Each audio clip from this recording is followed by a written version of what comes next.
আসসালামু আলাইকুম।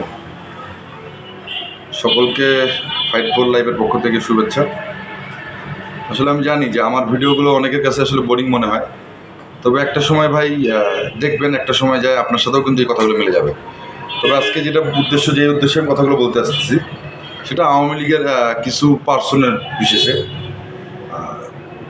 আওয়ামী লীগ সবাই খারাপ এটা হয়তো অনেকেই বলতে পারে, কিন্তু আমার আমার আমার চোখে যেটা, যারা ভালো তারা ভালোই, আর যারা খারাপ তাদের বিচার কিন্তু হচ্ছে।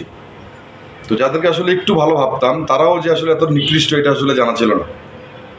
তো ভাই, আপনাদের পাপের সীমা লঙ্ঘন করে ফেলছেন আপনারা। এখন নতুন করে আবার মনে করেন যে দেশটাকে অস্থিতিশীল করিয়েন না। যত রক্ত খাইছেন, যত মানুষকে মারছেন, আমাদের আহ, আমাদের দলের তো এটা তো বাদই দেন ভাই। আপনারা এই ছাত্রদের আন্দোলনে যত মানুষকে আপনারা মারছেন, এটার যে জবাব আপনারা দিতে পারবেন না ভাই। হ্যাঁ, এটা দিতে পারলে আজকে আপনারা বাড়িতে থাকতে পারতেন। আজকে আপনাদের বাড়িতে আপনারা থাকতে পারেন না, এমনকি দেশেও থাকতে পারতেছেন না।